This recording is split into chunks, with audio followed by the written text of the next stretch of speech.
جب موسیٰ نے اپنی قوم سے کہا ان اللہ یأمرکم ان تذبحوا بقرہ، کہ اللہ تمہیں حکم دیتا ہے تم گائے ذبح کرو، یہ واقعہ بڑا دلچسپ ہے۔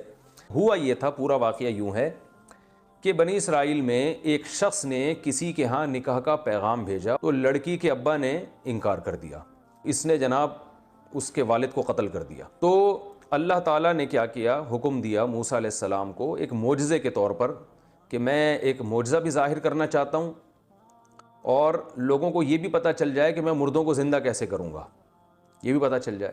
تو بنی اسرائیل کو حکم دیا کہ گائے ذبح کرو، تو بنی اسرائیل بھی کہنے لگے اتتخذون ہزوا، یہ کس قسم کا آرڈر دے رہے ہیں آپ؟ نماز کا حکم دیں، روزے کا حکم دیں، سمجھ میں آتا ہے گائے کاٹنا کیا ہے؟ تو اتتخذون ہزوا، کیا آپ ہمارے ساتھ مذاق کر رہے ہیں؟ حضرت موسیٰ کو غضب آیا کہ میری قوم کیسے بات کر رہی ہے مجھ سے۔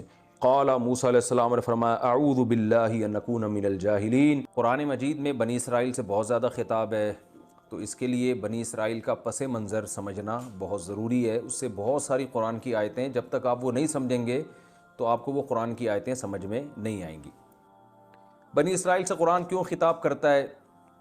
دیکھیے، اسرائیل عبرانی زبان کا لفظ ہے، عبداللہ یعنی اللہ کا بندہ، یہ ترجمہ بنتا ہے اسرائیل کا۔ اللہ تعالیٰ نے حضرت ابراہیم علیہ السلام جن کا تقریباً 3500 سال پہلے آج سے جن کا زمانہ ہے رسول اللہ صلی اللہ علیہ وسلم میں، اور حضرت ابراہیم علیہ السلام کے زمانے میں جو مورخین ہیں وہ کہتے ہیں تقریباً 2000 سال کا فرق ہے۔ تو رسول اللہ صلی اللہ علیہ وسلم کی بعثت سے 2000 سال پہلے شام کی سرزمین میں، شام میں یہ خوب ذہن میں رکھیے کہ شام میں آج کا شام صرف نہیں ہے، بلکہ فلسطین بھی شام میں داخل تھا، اور بھی بہت سارے ایریاز جو اب شام سے چھین لیے گئے ہیں وہ سارے شام میں داخل تھے۔ اس کی مثال ایسے ہے جیسے ہندوستان میں جب نبی صلی اللہ علیہ وسلم کے دور میں ہند کا یا ہندوستان کا ذکر کیا جاتا تھا تو اس میں پاکستان، بنگلہ دیش، برما، یہ سارے کنٹریز، سری لنکا، یہ سب اس میں داخل ہوتے تھے۔ تو حدیث میں شام کے متعلق جو باتیں آئی ہیں تو اس دور کا شام ہے۔ تو ابراہیم علیہ السلام بت پرستوں میں پیدا ہوئے، آپ کے والد کا نام تھا آزر۔ اللہ نے آپ کو بہت زیادہ آزمایا، سورہ بقرہ ہی میں ہے وَإِذِ ابْتَلَىٰ إِبْرَاهِيمَ رَبُّهُ بِكَلِمَاتٍ۔ اس وقت کو یاد کرو جب ابراہیم کو ان کے رب نے چند باتوں میں آزمایا، وہ بہت سخت آزمائش والی باتیں تھیں۔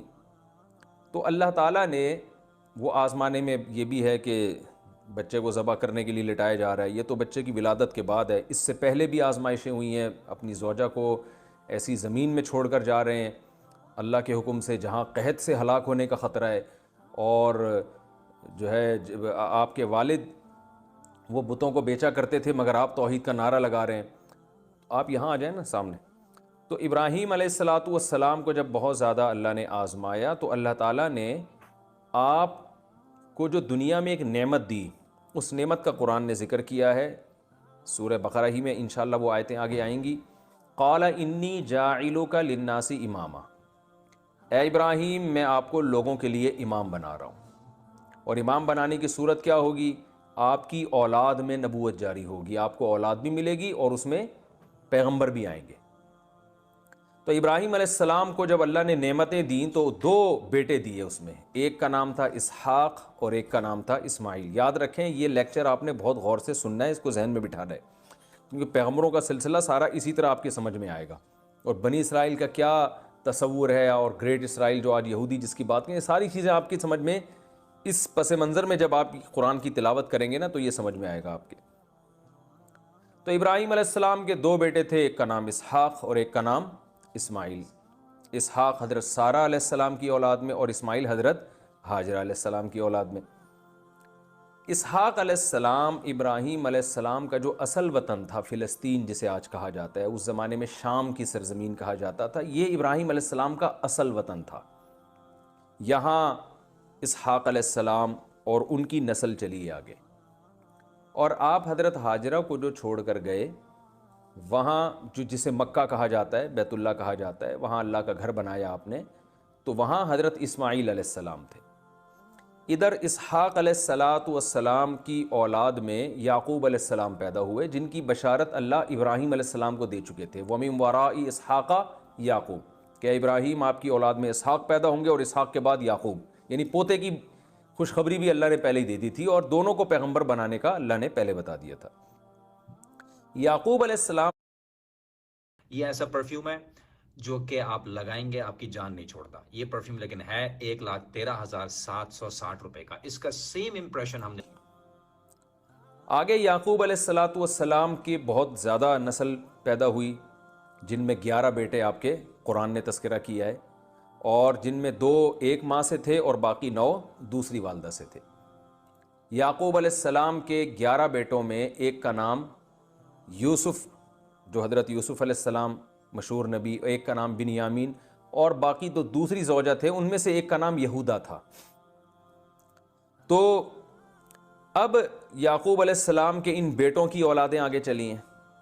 یہ کیسے ہوئی ہیں؟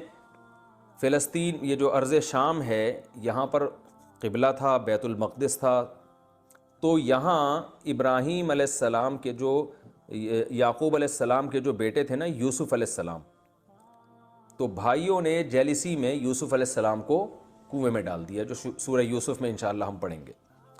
وہ ہوتے ہوتے کنویں سے بالآخر قافلہ آیا، ان کو اٹھا کے لے گیا، اور مصر اس وقت بڑا، یعنی ایک ترقی یافتہ ملک سمجھا جاتا تھا، ایک مہذب، ایک تہذیب تھی، ایک بہت زبردست اسٹیٹ تھی مصر میں۔ تو مصر کے بازاروں میں آپ فروخت ہوتے ہوتے بادشاہ کے محل میں پہنچ گئے، اور پھر وہ واقعہ قرآن نے بیان کیا۔ وہاں ترقی کرتے کرتے خوابوں کی تعبیر بتاتے تھے، قحط پڑا مصر میں تو ان کو حل بتایا، اور ان صفات کی بیس پہ آپ کو بالآخر مصر کا بادشاہ بنا دیا گیا۔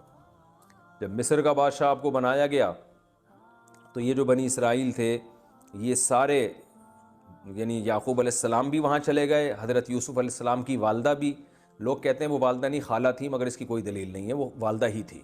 یوسف علیہ السلام کے والد، والدہ، اور باقی جتنے بہن بھائی ہیں، کہا جاتا ہے تقریباً یعقوب علیہ السلام کے 90 کے قریب افراد تھے اس وقت، خاندان، بہت بڑا خاندان تھا۔ یہ تمام کا تمام موو کر گیا مصر، جو ارض شام کو چھوڑ کر کہاں چلا گیا؟ مصر۔ وہاں سہولتیں تھیں، وہاں بہت کچھ تھا، اور سب سے بڑی بات اپنے بیٹے کی حکومت ہے وہاں پر۔ تو پھر بنی اسرائیل کی نسل وہاں بہت تیزی سے بڑھی ہے۔ تو اس دوران بنی اسرائیل بڑھتے رہے، لیکن چونکہ ظاہر ہے یہ تھے اقلیت میں، اتنے تو نہیں تھے نا کہ مصر کی جو بت پرستوں کی آبادی ہے، جو مشرکین کی آبادی تھی، اس کا تو مقابلہ نہیں کر سکتے تھے۔ تو وہی ہوا کہ چونکہ ان کے پاس ایک مذہب تھا، صحیح بات تھی، تو لوگ حسد کا شکار ہوتے ہوتے بالآخر ان کے ہاتھ سے حکومت چلی گئی، اور ان پر ظالم بادشاہ مسلط ہوتے رہے۔ ہر جگہ ایسے ہی ہوتا ہے کہ آپ جہاں بھی اہل اسلام کو دیکھتے ہیں، تو اگر کوئی ان پہ غالب آئے تو وہ ظلم کرتا ہے، کیونکہ وہ چاہتا ہے کہ یہ مذہب ختم ہو۔ اس مذہب میں اٹریکشن ہوگی نا، تو اسی کو ختم کرنے کی کوشش کریں گے۔